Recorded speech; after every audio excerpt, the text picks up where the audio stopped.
시청자 여러분 안녕하십니까? 행복한 미래를 여는 방송 복지TV 뉴스입니다. 서울 동자동 쪽방촌 내 건물 입주자들이 갑작스레 퇴거 명령을 건물주에게 받았습니다.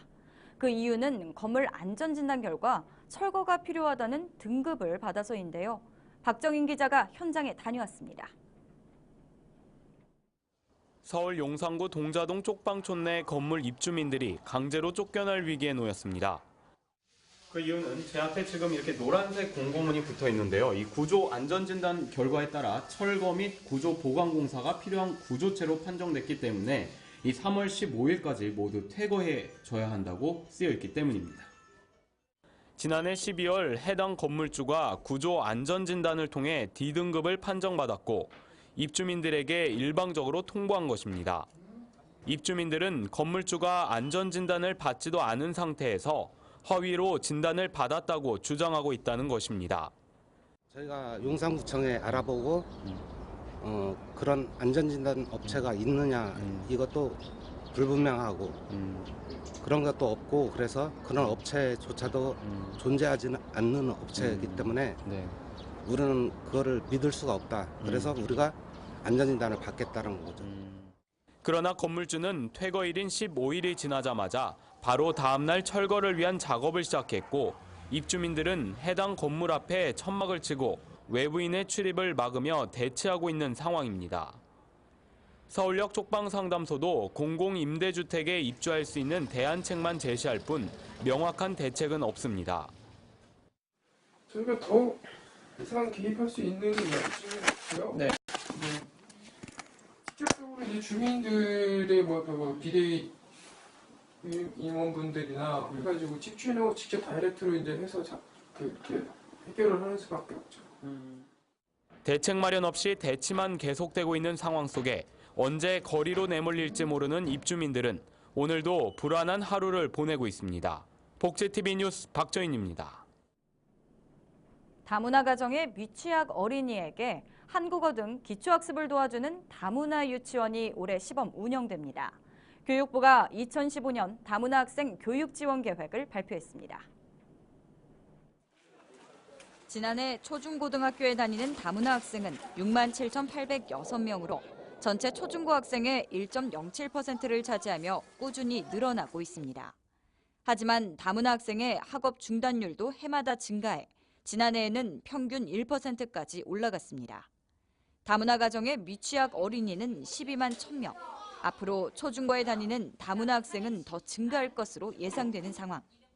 교육부는 다문화 어린이들이 유치원 때부터 우리나라 교육에 잘 적응할 수 있도록 다문화 유치원을 운영하는 내용을 담은 2015년 다문화 학생 교육 지원 계획을 발표했습니다.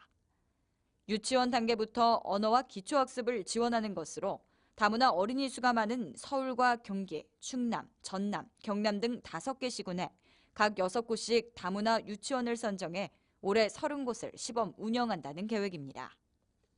다문화 유치원에서는 다문화 가정과 일반 가정 어린이가 함께 독서교육과 연극놀이, 음악놀이 등에 참여하며 필요시 다문화 가정 어린이의 발달 단계와 특성을 고려한 맞춤 교육을 추가로 진행한다는 방침입니다. 이 밖에도 이번 학생 지원 교육에는 한국어 집중 교육이 필요한 중도 입국 학생과 외국인 학생에게 한국어와 한국문화 적응 프로그램을 제공하는 예비학교를 기존 80개교에서 100개교로 확대해 운영하고 다문화 학생에게 개별 학습을 지원하는 대학생 멘토링 사업도 확대한다는 계획입니다. 복지TV 뉴스 박고은입니다. 한국장애인고용공단은 중증장애인을 인턴으로 고용해 정규직으로 전환하는 기업에게 지원금을 준다고 밝혔습니다. 공단은 이달부터 중증장애인 인턴제를 도입해 미취업 중증장애인 200명에게 인턴 기회를 제공하고 정규직 전환을 지원하기로 했습니다. 중증장애인 인턴제는 뇌병변 등 10개 장애 유형의 미취업 중증장애인이 사업체에서 최대 6개월 동안 인턴으로 근무할 수 있도록 기회를 제공하는 사업입니다. 공단은 중증장애인을 인턴으로 고용하는 사업체에 약정 임금의 80%를 지원하며 약정 기간 종료 후 인턴을 정규직으로 전환해 6개월 동안 고용을 유지하면 월 65만 원의 정규직 전환 지원금을 추가로 지급합니다. 농아자와 불구 등 우리나라 법률상 남은 마지막 장애인 비하 용어가 곧 사라질 것으로 보입니다. 새정치민주연합 조정식 의원은 장애인을 비하하는 의미의 법률 용어를 순화하는 용어로 대체한 6개 법안의 개정안을 대표 발의했습니다. 현재 국민투표법 59조에는 시각장애인을 맹인으로 장애를 불구라는 식으로 규정하고 있고 형법과 형소법에는 청각, 언어장애, 신체장애를 농아자와 불구라고 표현하는 등 아직 6가지 국내법에는 장애인을 부정적으로 묘사하는 표현이 그대로 사용되고 있습니다. 조 의원은 오는 4월 20일 장애인의 날을 앞두고 개정안을 통과시킬 수 있도록 노력하겠다며 이번 개정안이 통과되면 대한민국 법률에서 장애인 비하 용어는 모두 사라지게 된다고 말했습니다. 서울에서 발생한 어린이 보행자 교통사고의 58%가 초등학교 근처에서 발생한 것으로 조사됐습니다. 특히 갓 입학한 만 7세 어린이 사고 비율이 13%로 가장 높았습니다. 서울시가 1,400억 개 다양한 빅데이터를 분석해 아동과 노인 등 교통 약자별 맞춤형 교통사고 방지 대책을 마련했다고 밝혔습니다. 대책에 따르면 어린이 보행자 교통사고의 경우 지난 2012년 과속 방지턱을 신규로 설치한 곳의 교통사고가 설치 전과 비교해 60%, 보행자 사고는 80% 줄어들었다며 올해 사고 발생 상위 50개 초등학교 앞 도로에 과속 방지턱을 설치하고 교육청과 협력해 초등학교 저학년 어린이를 대상으로 한 교통 안전 교육을 강화한다는 계획입니다. 무한돌봄은 경기도의 대표적인 복지 사업인데요. 지난 겨울 이 무한돌보미의 활약으로 복지 사각지대에 놓인 8만 8천여 가구를 발굴했다고 합니다. 김소영 기자입니다. 무한돌보미가 주방 구석구석을 꼼꼼히 확인하고 청소 상태를 기록합니다. 한참을 둘러본 후에 점검표를 토대로 어머니께 주의사항을 당부합니다. 주거환경 개선 사업을 지원받은 김춘근 씨 집에 한 달에 한 번 있는 정기점검일입니다. 이곳에는 폐암 3기의 김 씨와 우울증 증세를 보이던 아내, 그리고 7살 아이가 함께 살고 있습니다. 집을 관리할 가족 구성원이 없었던 상황. 김춘근 씨는 무한돌보미 사업을 통해 지난 겨울 깨끗한 보금자리를 갖게 되었습니다. 폐가 안 좋았었거든요. 막 벌레들도 막 이렇게 붙어 있고 거미, 박쥐 막 들끓으니까 아마 건강이 안 좋았었을 거예요. 근데 이게 싹 고쳐주니까 뭐 건강이 많이 좋아졌죠. 찾아가는 무한돌보미가 쓰레기가 널브러져 있고 거미줄과 음식물 구더기, 벌레들이 들끓었던 김 씨의 집을 구청에 신고했습니다. 그 후 구의 요청으로 한 대기업에서 김 씨 집에 장판과 도배, 싱크대를 무상으로 교체해 주었습니다. 향후에 이제 사례관리사 선생님들께서 함께 주거환경 개선 사업과 관련해서 교육 지원이라든가 시스템을 마련하고 정기적인 소독과 방역을 실시해서 계속적으로 관리를 하겠습니다. 경기도는 지난 겨울 위기가정 2만 1,000여 가구를 지원했습니다. 지난 12월부터 2월까지 동절기 특별종합대책지원단 태스크포스를 구성해 운영한 성과입니다. 사회적으로 어려움을 겪고 있는 많은 분들은 실질적으로 그 지역에 있는 분들이 가장 잘 알고 있습니다. 통장, 반장, 가스, 검침원 등 그 지역에서 활동하는 분들 위주로 우리가 무한돌보미를 확대를 해서 2만 5천 명까지 확대를 했습니다. 앞으로도 경기도는 복지사각지대 최소화를 위해 31개 시군과 종합적인 복지안전망을 가동할 계획입니다. 복지TV 뉴스 김소연입니다. 훌륭한 디자인은 글로벌 기업으로 성장하기 위한 핵심 요소인데요. 영세한 중소기업들의 경우 이 디자인 활용과 투자는 저조한 것이 현실입니다. 경기도가 경쟁력 있는 중소기업들을 돕기 위해 디자인 개발 지원에 나섰습니다. 박광일 기자입니다. 휴대용 엑스레이 촬영기기를 판매하는 중소업체입니다. 수년간 쌓아온 노하우로 기술력은 탄탄히 갖췄지만 제품 디자인에는 크게 신경 쓰지 못해왔습니다. 경기도 지원을 받아 디자인을 바꿨더니 해외 바이어들의 반응도 달라졌습니다.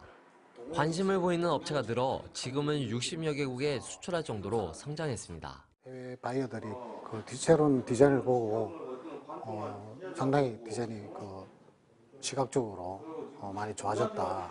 상용화될 제품에 대해서 실질적인 어떤 도움을 준다는 것은 중소기업에는 큰 도움이 됩니다. 디자인 개발에 어려움을 겪는 중소기업을 위해 시작한 디자인 지원 사업. 작년 한 해 동안만 80여 개의 중소기업 제품이 새 옷을 갈아입었습니다. 글로벌 기업 성장 요소로 디자인이 주목받고 있는 만큼 디자인 개발에 보다 적극적인 지원을 하고 있습니다. 디자인 전문가라든지 이런 것들 내부 직원으로 채용하기 상당히 어렵습니다. 그렇기 때문에 그런 인력들에 대한 부분이 어렵기 때문에 외부 전문가들을 통해서 사전 수요 조사라든지 통해서 그 지역에 맞는 디자인 제품을 개발한다고 보시면 됩니다. 경기도는 확대된 지원 방안을 갖고 오는 4월 3일까지 참여 기업을 모집할 계획입니다. 도내 중소기업이면 누구나 홈페이지를 통해 신청 가능합니다. 특히 올해는 디자인된 상품의 상용화까지 지원할 계획으로 중소기업들의 기대를 모으고 있습니다. 복지TV 뉴스 박광일입니다.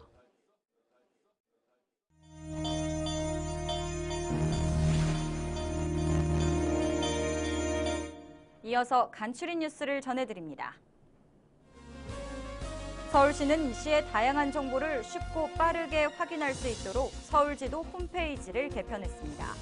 특히 장애인 편의시설과 화장실 위치를 비롯해 여성 일자리를 제공하는 회사 위치, 외국인 관광객을 위한 외국어 제공 등 민간 포털 지도에서 볼 수 없는 다양한 서비스를 제공합니다.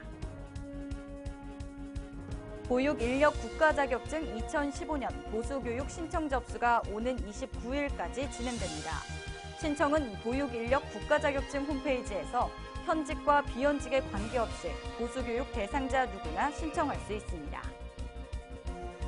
기아자동차와 사단법인 그린라이트가 함께하는 국내 사회공헌 사업 초록여행이 사회복지 종사자에게 여행을 지원합니다. 선정이 되면 최대 2박 3일간 여행할 수 있도록 뉴 카니발 차량과 유류, 여행 경비 35만 원 등을 지원합니다. 신청은 오는 27일까지며 자세한 내용은 초록여행 홈페이지에서 확인할 수 있습니다. 부산 장애인 종합복지관이 오는 25일까지 뉴스포츠 프로그램 참가자를 모집합니다. 뉴스포츠란 올림픽이나 국제경기에서 열리는 메이저 스포츠가 아닌 누구나 쉽게 체험할 수 있는 참가자 중심의 운동입니다. 부산 지역에 거주하는 여성 장애인은 부산 장애인 종합복지관으로 전화하거나 직접 방문해 접수할 수 있습니다. 용인시 육아지원의 허브 역할을 할 육아종합지원센터가 문을 열었습니다. 지난 13일 문을 연 개관식에는 정찬민 용인시장을 비롯해 보육 관계자, 영유아 부모 등 400여 명이 참석했습니다. 센터는 총 4층 건물로 장난감 도서관, 상담실 등을 갖추고 보육 상담에서 장난감 대여까지 다양한 서비스를 제공합니다.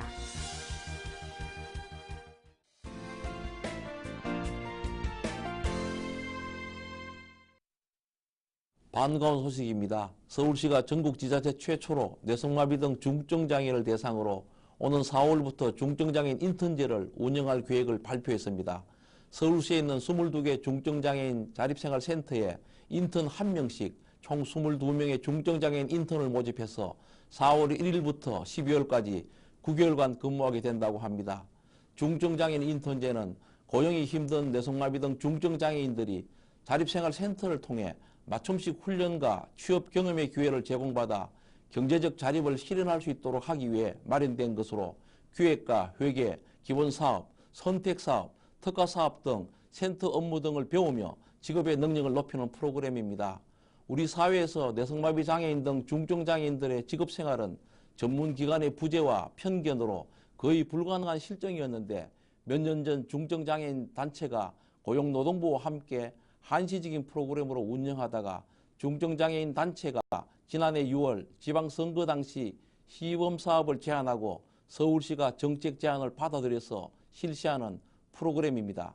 인턴 대상자는 하루 8시간의 근무시간과 월 급여액이 약 137만 원으로 9개월의 단기간 근무이지만 안정적인 고용의 형태를 갖추었다는 데 큰 의미를 부여하고 있습니다. 하지만 인턴 기간이 끝난 장애인들의 안정적인 직장생활을 할 수 있는 여건을 위해서 정부와 지자체는 더욱 지원과 노력을 멈추지 않아야 하고 다른 지자체의 참여도 중요하다고 생각합니다. 이 일이 없으면 삶이 없다는 말이 있습니다. 우리 사회의 중증장애인들이 이 일을 통해 사회적 역할을 다할 수 있도록 장애인 당사자, 정부, 지자체의 진일보된 노력들을 기대합니다. 이야기가 있는 시간, 오늘의 영상 함께 보시죠.